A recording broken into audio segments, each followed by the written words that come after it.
Hi, welcome to Kiran TV news. మరొకసారి పవన్ కళ్యాణ్ గారు తన దాతృత్వాన్ని చాటుకున్నారు. మహిళల అంధుల క్రికెట్ జట్టు ప్రపంచ కప్ విజేతగా నిలిచిన సందర్భంగా వాళ్ళందరినీ కూడా పవన్ కళ్యాణ్ గారు ఆహ్వానించారు.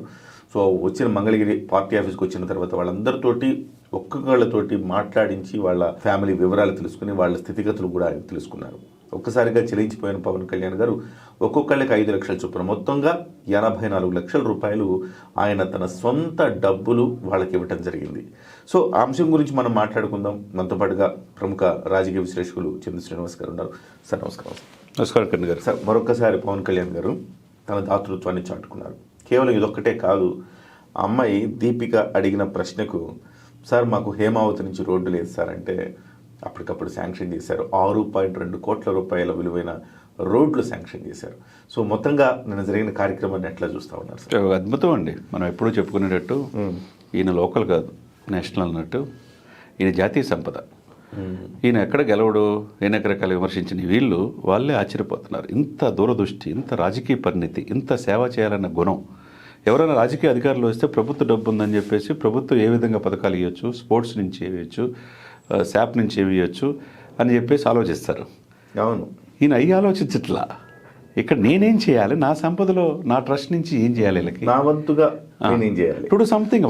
శాప్ నుంచో లేకపోతే గవర్నమెంట్ నుంచో జరగాల్సిన జరుగుతూ ఉంటాయి. అవును, కానీ ఈ సమాజం కోసం మనం ఏం చేయాలని తప్పించే వ్యక్తి కాబట్టి బహుశా ముందు ఆ కోణంలో ఆలోచిస్తాం. సాయంత్రానికి అన్ని జీవోలు వచ్చినాయి తెలుసండి మీకు. అవును, 84 లక్షల రూపాయల దీపిక మీరు అన్నట్టు అమ్మాయి సామాజిక స్పృహ కళ్ళు లేకపోయినా అన్నీ బాగుండేనే ఎవరేం చేయలేకపోతున్నారు. గ్రేట్నెస్ ఎంత చక్కగా చెప్పింది సామాజిక స్పృహ. దీపిక మాటలు వింటే అసలుకి ఫిదా అయిపోయాను నేను. పవన్ కళ్యాణ్ గారు కూడా ఎంత సామాజిక స్పృహ నీకు అని అడుగుతున్నారు. అంటే ఒక్కదాని కోసం కాదండి, అమ్మాయి మా వాళ్ళందరూ కూడా ఎలాంటి పరిస్థితుల్లో ఉన్నారు, పూట గడవడం కూడా కష్టమైన పరిస్థితుల్లో, ఒక పూట మ్యాచ్ ఆడితే ఫీజు ఏమన్నా వస్తుందా ఉన్న దాంతో వస్తున్నారండి. క్రికెట్ పట్ల ఆసక్తి కాదు ఇది, మ్యాచ్ ఆడితే కనీసం ఫీజు వస్తే మా కుటుంబం గడుస్తుంది అంటే చెల్లించిపోయాడు ఆయన. పక్కన ఇంకొక అమ్మాయి కరుణకుమారి మన్యం జిల్లా, పాపం మన్యం జిల్లా అడవి బిడ్డ సార్, తన గిరిజన కూడా లేదు సార్ తనకి అంటే ఇల్లు కూడా అప్పటికప్పుడు అధికారులు చేశారు. సో 6.2 కోట్లు పెట్టి వాళ్ళ ఊరికి రోడ్లు ఇచ్చారు. ఎవరైనా సొంతం కోరుకుంటారు సార్? ఆ దీపిక కెప్టెన్ ఎమోషన్ పాపం. నిజంగా అదృష్టం ఏంటంటే కెప్టెన్ వైస్ కెప్టెన్ ఇద్దరు కూడా ఆంధ్రప్రదేశ్ చెందిన వాళ్ళే. అంతేగా రాయలసీమ బిడ్డ అమ్మాయి, కర్ణాటకలో ఉంటుంది, బోర్డర్లో ఉంటుంది. సత్యసాయి జిల్లా మడకసిర దగ్గర ఉన్న అమ్మాయి ఎంత స్ట్రగుల్ అయిందో పాపం. ఇటువంటి వాళ్ళు ఎంతమంది ఉన్నారు. ఆయన చెల్లించిపోయాడు, అమ్మ నీలో సామాజిక స్పృహ క్యాట్సప్ అన్నాడు. దాంట్లో అస్సాం వాళ్ళు ఉన్నారు, బెంగాల్ వాళ్ళు ఉన్నారు, ఢిల్లీ వాళ్ళు ఉన్నారు, జమ్మూ వాళ్ళు ఉన్నారు, ఆంధ్రప్రదేశ్, తెలంగాణ, ఇంతమంది క్రీడాకారులు అందరికీ కూడా తలోక 5 లక్షలు ఇవ్వాలనే ఆలోచన ఎలా వస్తుంది సార్? అంటే మీరు అన్నారు జాతీయ సంపద. 84 lakhs కేవలం వాళ్ళు మన క్రీడాకారులు ఇద్దరిని పిలిచి వాళ్ళకి తలా 5 లక్షలు ఇచ్చి వాళ్ళకి ఏదైనా చేస్తారని చెప్పొచ్చు. మిగతా రాష్ట్రాలలో చేసేది అది అంతే, మిగతా రాష్ట్రాల్లో అదే చేస్తాం. అవును, కానీ మిగతా క్రీడాకారులు కూడా పవన్ కళ్యాణ్ చూసి నిన్న చాలాసార్లు ఇంప్రెస్ అయిపోయారు. సో సారు మా ముఖ్యమంత్రులతో కూడా మాట్లాడతానన్నారు సార్. అది మామూలు విషయం చెప్పండి. ముఖ్యమంత్రులనే కాదు, ప్రధానమంత్రి పిఎంఓ ఆఫీస్లో మాట్లాడుతున్నాడు, ఇక్కడ ఈ రాష్ట్ర ముఖ్యమంత్రితో కూడా మాట్లాడుతున్నాడు. ఇంకోటి కార్పొరేట్ సంస్థలు కూడా నేను చెప్తే వింటారు, మీకు స్పాన్సర్షిప్ ఫ్యూచర్లో ఇబ్బంది లేకుండా చేస్తానని కూడా చెప్పాడు. ఇన్ని అష్యూరెన్స్ ఎవరైనా ఇస్తారండి? లేదు. మా టీం అంతా కలిసి ఆయా రాష్ట్రాలు ఎవరైతే టీం మెంబర్స్ ఉన్నారో 15 మంది 16 మంది, ప్రతి ఒక్కళ్ళు ఆయా స్టేట్స్ సీఎం ఆఫీస్తో కాంటాక్ట్లో వస్తారు. వాళ్ళకి బేసిక్ నీడ్స్ ఏంది తెలుసుకోవడానికి ప్రయత్నం చేస్తారు. 2 దానికి అనుగుణంగా ప్రభుత్వాలు అన్నీ చేయలేవు. అప్పుడేం చేయాలి? కార్పొరేట్ సంస్థలు సహాయం కోరాలి. అది కూడా నేను మాట్లాడుతాను అన్నాడు. ఇంత భరోసా ఎవరిస్తారు సార్? ఆయన కారణ జన్ముడు కాక ఏమంటారు? తన బిడ్డలు ఇప్పుడు 34 కోట్లు కౌలు రైతులదే తీసిచ్చినాడు. ఇంకా ఏంది ఈ సేవ చేయటం? తనకు వచ్చిన డబ్బు మాట్లాడుకున్నాం సార్, 100 కోట్ల రూపాయలు ఇప్పుడు వరకు ఇప్పటి వరకు వితరణ చేస్తుంటారని. సో ఇవాళ మళ్ళీ మరొకసారి 1 కోటి రూపాయలు, దాదాపుగా 1 కోటి రూపాయలు వాళ్ళందరికీ ఇచ్చారు. సో ఇది కొత్త కాదు సార్. గతంలో కూడా అంధుల పురుషుల క్రికెట్ జట్టు ఏదో విజయం సాధిస్తే వాళ్ళందరినీ పిలిచి మళ్ళీ వాళ్ళకి చెక్కులు ఇచ్చాడు గతంలో. ఆయన అప్పుడు అధికారంలో లేడు. అవును, తెలంగాణలో ఇచ్చాడు ఆయన. సో ఆ స్పందించే గుణం అంటారు కదా సార్, స్పందించే హృదయం ఆయనకు ఉన్నది సార్. అందుకే బహుశా ఇలా చేశారు. వెంటనే అడగగానే రోడ్లు శాంక్షన్ చేయడం కావచ్చు, వాళ్ళకి ఇంకోటి చూసారు, వాళ్ళకి పట్టు చీరలు, పట్టు చీరలు, శాలువా సత్కరించి, తర్వాత కొండపల్లి బొమ్మలు, తర్వాత మన్యం ఉత్పత్తులు అన్నీ కూడా ఇచ్చి వాళ్ళు ఇంకా వాళ్ళు జీవితంలో ఏం కోరుకుంటారు sir? Sir Gabbar Singh cinema చూస్తారు, నేను 15 సార్లు చూశాను అంద అమ్మాయి దీపిక. మీరు నిజమైన హీరో సార్, మీరు కొద్దిగా చేయండి సార్ మా వంతు అడిగింది. ఆ పిల్ల అడగంగానే ఆయన చెల్లించిపోయాడు సార్. అది సార్ జీవితం అంటే. మనిషి పుట్టుక మరణం కిరణ్ గారు, రెండింటి మధ్య మనం ఏం సాధించామనేది ముఖ్యం సార్. మీరు అన్నట్టు ఎమోషనల్ దీపిక మాట్లాడింది, కళ్ళ మన నీళ్ళు వచ్చింది మనకు కూడా. మన బిడ్డ మన ఇంట్లో, మన చెల్లు కావచ్చు, మన ఎవరో కావచ్చు, ఇంత సమాజంలో 145 కోట్ల జనాభా ఉండి ఇంత స్ట్రగుల్ అవుతుంటే, ఇంత పేదరికంలో ఉంటుంటే సమాజం ఏం చేస్తుంది? ఒక పవన్ కళ్యాణ్ ఎందుకు చేయాలి? మిగతా సమాజం కూడా స్పందించాలి కదా. ఆ గుణం ప్రజల్లో వచ్చినప్పుడు ఈ దేశం సుభిక్షంగా ఉంటుంది సార్. ఇంకో మాట అన్నది ఆమె మాట్లాడుతూ, మా నాన్నతో మాట్లాడితే ఎలా ఉందో అలా ఉందండి పవన్ కళ్యాణ్ గారితో మాట్లాడి. అంతలా ప్రేమ చూపించారు మాట్లాడింది. Very very emotional. ఆ చెయ్యి షేక్ హ్యాండ్ ఇచ్చేటప్పుడు కూడా చెయ్యి పాపం వాళ్ళు ఎక్కడియాలో తెలియనప్పుడు ఆయనే దగ్గరికి వెళ్ళి ఆ చెయ్యి తీసుకుని వాళ్ళు తీసుకెళ్లి స్వయంగా కుర్చీలో కూర్చోబెట్టాడు సార్. అది జీవితం అంటే, అది నాయకత్వ లక్షణాలు అంటే. ఇది ఎమోషనల్ అటాచ్మెంట్ అండి. అందుకనే పవన్ అనే వ్యక్తి, ఈయన పవన్గా తుఫాన్ అని మోదీ అన్నాడు. చిన్నగా ఏం అనలేదు ఆయన. అన్ని గురించి తెలుసుకొని ఇప్పుడు దేశ ప్రధాని ఇన్ని రాష్ట్రాలు, 29 రాష్ట్రాలు, కేంద్రపాలిత ప్రాంతాలు ఉంటే ఎవరిని ఈయన పవన్ కాదు తుఫాన్ అని చెప్పేసి అన్నాడా? అదేవిధంగా అఖిలేష్ యాదవ్ నిన్న వచ్చినప్పుడు హైదరాబాద్లో సత్కరించే సభలో కేవలం ఆంధ్రప్రదేశ్ వల్లే మోదీ 3వ ప్రధానమంత్రి అయ్యాడు అన్నాడు. ఆంధ్రప్రదేశ్ అంటే ఎవరి వల్ల అయ్యారు? ఇక్కడ ఎవరు ఈ జట్టు కట్టింది? ఈ కూటమి కట్టింది ఎవరు? భవిష్యత్తులో కూడా తెలుగు రాష్ట్రాలే డిసైడ్ చేసేది ఢిల్లీలో ఎవరు ప్రధానమంత్రి అవ్వాలో అని అన్నాడంటే. అబ్జర్వ్ చేస్తే ప్రధానమంత్రి నరేంద్ర మోదీ గారు జట్టు సభ్యులందరినీ పిలిచి సత్కరించి ఆయన మాట్లాడారు. ఆ తర్వాత జట్టు సభ్యులందరినీ కూడా పిలిచింది కేవలం పవన్ కళ్యాణ్ గారు మాత్రమే.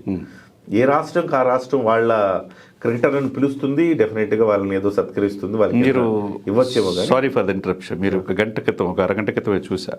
మీరు ఇంతకుముందు పనిచేసి ఈటీవీలో వనమాలు దిద్దుకొని ఈరోజు కిరణ్ టీవీ పెట్టుకున్నారు. ఈటీవీ యువలో కూడా మోదీ గారి ఫోటో పవన్ కళ్యాణ్ గారి అకౌంట్ చేర్చుకున్నది ఇది అని యూత్కి ఇన్స్పిరేషన్ అయ్యేట్టు కూడా స్టోరీ చేశారు. అవును అవును, మామూలు విషయం కాదు కదండి.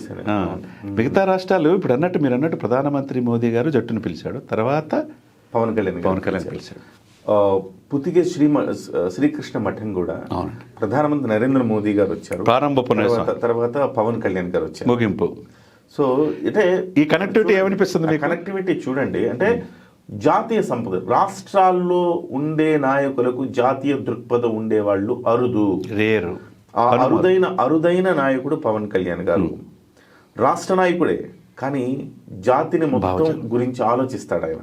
ఇంకో మాట, జాతి సంపద ఆయన ఉంటాడు. ఇంకో మాట అంటాడు, జనసేన ప్రాంతీయ పార్టీ కావచ్చు కానీ జాతీయ భావజాలంతో కలిగిన పార్టీ అంటాడు. ఎగ్జాక్ట్లీ. అందుకే ఆయన వాళ్ళ పిలిచుంటాడు. చాలా ఒక మంచి గెస్చర్ ఇచ్చాడండి దేశానికి, ఒక మంచి గెస్చర్ ఇచ్చారు అనిపించింది పవన్ కళ్యాణ్ గారు. అంతే కదా సార్.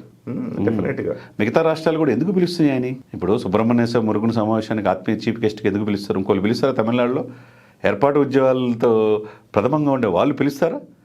ఎందుకు కేరళ పిలుస్తారు? ఎందుకు కర్ణాటక పిలుస్తున్నారు? ఎందుకు మహారాష్ట్ర పిలుస్తున్నారు? మీరు అన్నట్టు మీరే స్వయంగా ఆహ్వానించారు. మొన్న వెళ్ళిన ఉడిపి మఠంకి దానికి నా పూర్వజన్మ సుకృతం అని చెప్పి ఆయన తీసుకున్న తర్వాత, అభినవ కృష్ణదేవరాయలు తీసుకున్న తర్వాత ఆయన మోకాళ్ళ మీద కూర్చుంటే అండి, ఇది కదా నాయకుడు అంటే, ఇది కదా నాయకత్వ లక్షణం అంటే. ఇంకా నాకు స్వామీజీ చెప్తా ఉన్నారు, సహజంగా స్వామీజీలు ఇట్లా వేస్తారు కండువ, అంటే వాళ్ళు లేచి సత్కరించరు. స్వామీజీలు కుర్చీలను కూర్చుంటారు, ఎవరినైనా కానీ, ప్రధానమంత్రినైనా కానీ వాళ్ళు ఇలా ఈ శాల్ ఇట్లా వేస్తారు, వాళ్ళు ఇట్లా వంగుతారు, శాల్ వేస్తారు, అది జరిగే ప్రక్రియ. కానీ పవన్ కళ్యాణ్ గారు మోకాళ్ళ మీద కూర్చున్నారు, ఆశ్చర్యపోయారట. స్వామీజీ ఇంత వినయం, ఇంత సంస్కారం, ఇలాంటి నాయకుడు నేను ఎప్పుడు చూడలేదని చెప్పేసి ఆయన మెస్మరైజ్ అయిపోయారు. పవన్ కళ్యాణ్ గారి స్పీచ్ కానీ, భగవద్గీత మీద ఆయన చేసిన స్పీచ్ కానీ, అది అసలుకు భగవద్గీత అంటే పుస్తకం కాదు, అది జీవితాన్ని మార్గదర్శనం. నాయకుడికి ఎలా మార్గదర్శనం చేస్తుంది, ఒక విద్యార్థికి ఎలా చేస్తుంది, ఒక ఫెయిల్యూర్లో ఉండే వాళ్ళకి ఎలా మార్గనిర్దేశం చేస్తుంది అని. అంటే మన పక్కన ఉండే మన మిత్రుడు, మన శ్రేయోభిలాషి, మన గైడ్, మన ఫిలాసఫర్, మన మెంటార్, ఇలాగా భగవద్గీతను ఆయన చెప్పిన స్పీచ్ సార్, నా భూతం నా భవిష్యత్తు. వాళ్ళు అక్కడ, నేను స్వామీజీలు వాళ్ళ కార్యక్రమం అయిపోయిన తర్వాత మాట్లాడాను కదా, పవన్ కళ్యాణ్ గారు చాలా లోతైన ప్రసంగం ఇచ్చారని చెప్పారండి. సో ఒక రకంగా చెప్పాలంటే గర్వంగా అనిపించింది నాకు. అయినా నేను ఎప్పుడు కిందగా అవునా? చెప్తుంటాను. గర్వంగా అనిపించింది. అంతే మన కదా. నాయకుడు- అటువంటి కార్యక్రమానికి- మన నాయకుడు కర్ణాటకకి వెళ్ళి ఇలా చేస్తే వాళ్ళ వాళ్ళ ప్రశంసలు స్వామీజీలు ఇన్ని ప్రశంసలు ఇస్తున్నారంటే నాకు గర్వంగా అనిపించింది. నేను అదే అండి, అనేక మంది మఠాధిపతులు పీఠాధిపతులు ఉండి ఈ 145 కోట్ల జనాభాలో 100 కోట్ల మంది హిందువుకి ప్రతినిధిగా ఎవరు కనపడుతున్నారు సార్? గట్స్ ఉండాలి కదా. ఈ కుహనా లౌకికవాదుల ముసుగులో ఏ పార్టీకి ఏమైందో మాట్లాడితే అని చెప్పే ఇదిలో సనాతన ధర్మం ఎత్తుకున్నాడు చూసారా, అది రేర్ పీస్ సార్. పవన్ అనే వ్యక్తి రేర్ పీసు. ఎప్పుడో పుడతారు అటువంటి వ్యక్తులు. ఓట్ల కోసం కాకుండా హృదయంలోంచి మాట్లాడే వ్యక్తి. ఏమైనా ఓట్లు పడచ్చు పడకపోవచ్చు అనుకుంటాడు. అంతే అండి. అది right. Very nice sir. Thank you very much Chandra Srinivas గారు. మొత్తం మీద ఒక మంచి కార్యక్రమం జరిగింది. అంధుల క్రికెట్ జట్టుకి ప్రతి ఒక్కళ్ళకి ఆయన బహుమతులు ఇవ్వటం, 84 లక్షల రూపాయల సొంత నిధుల నుంచి ఇవ్వటం అనేది ఒక గొప్ప విషయం. అది ఒక్కటే కాదు, రోడ్లు శాంక్షన్ చేశారు, అలాగే ఆ కరోనాకి ఇల్లు కట్టిస్తానని చెప్పారు, అలాగే వీళ్ళకి స్పాన్సర్షిప్స్ చేయిస్తానని చెప్పారు. ఒక రకంగా చెప్పాలంటే పవన్ కళ్యాణ్ వద్దకు వాళ్ళు రావటం వాళ్ళ జీవితంలో ఒక మరుపురాని రోజుగా మార్చేశారు పవన్ కళ్యాణ్ గారు.